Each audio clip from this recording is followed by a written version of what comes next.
तात्पर्य: भगवद गीता एक बहुपठित आस्तिक विज्ञान है जो गीता महात्म्य में सार रूप में दिया हुआ है। इसमें यह उल्लेख है कि मनुष्य को चाहिए कि वह श्री कृष्ण के भक्त की सहायता से संवीक्षण करते हुए भगवद गीता का अध्ययन करे और स्वार्थ प्रेरित व्याख्याओं के बिना उसे समझने का प्रयास करे। अर्जुन ने जिस प्रकार से साक्षात भगवान कृष्ण से गीता सुनी और उसका उपदेश ग्रहण किया, इस प्रकार की स्पष्ट अनुभूति का उदाहरण भगवद गीता में ही है।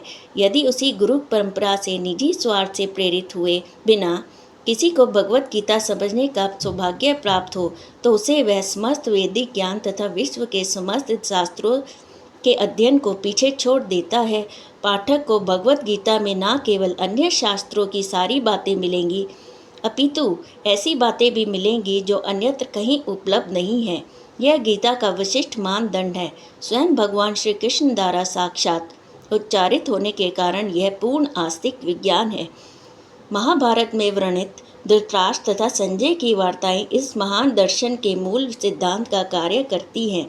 माना जाता है कि इस दर्शन की प्रस्तुति कुरुक्षेत्र के युद्ध स्थल में हुई, जो वैदिक गुण से पवित्र तीर्थ स्थल रहा है।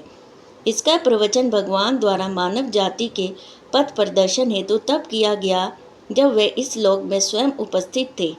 धर्म क्षेत्र शब्द सार्थक है, क्योंकि कुरुक्षेत्र के युद्ध स्थल में अर्जुन के पक्ष में श्री भगवान स्वयं उपस्थित थे। कौरवों का पिता धृतराष्ट्र अपने पुत्रों की विजय की संभावना के विषय में अत्यधिक संदिग्ध था। अतः इसी संदेह के कारण उसने अपने सचिव से पूछा। उन्होंने क्या किया?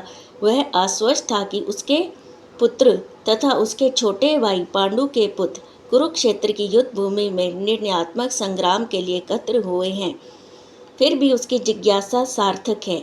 वह नहीं चाहता था कि भाइयों में कोई समझौता हो, अतः वह युद्ध भूमि में अपने पुत्रों की नीति, भाग्य, भावी के विषय में आश्वस्त होना चाह रहा था।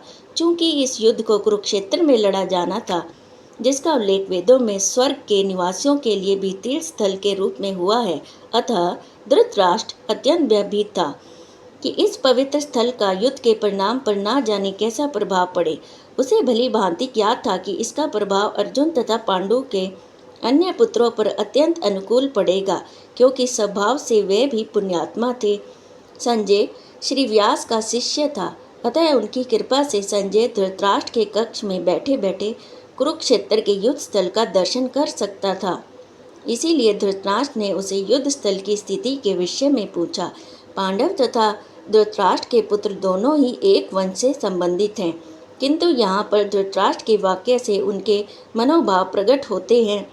उसने जानबूझकर अपने पुत्रों को कुरु कहा और पांडु के पुत्रों को वंश के उत्तराधिकार से विलग कर दिया। इस तरह पांडु के पुत्रों अर्थात अपने भतीजों के साथ धृतराष्ट्र की विशिष्ट मन स्थिति समझी जा सकती है। जिस प्रकार धान के खेत से अवांछित पौधे को उखाड़ दिया जाता है, उसी प्रकार इस कथा के आरंभ से ही ऐसी आशा की जाती है कि जहाँ धर्म के पिता श्री कृष्ण उपस्थित हो, वहाँ कुरुक्षेत्र रूपी खेत में दुर्योधन आदि धृतराष्ट्र के पुत्र रूपी अवांछित पौधों को समूल नष्ट करके युधिष्ठिर आदि नितांत धार्मिक पुरुषों की स्थापना की जाएगी। यहाँ धर्म क्षेत्र तथा कुरुक्षेत्र शब्दों की उनकी ऐतिहासिक तथा वैदिक महत्ता के अतिरिक्त यही सार्थकता है। हरे कृष्ण।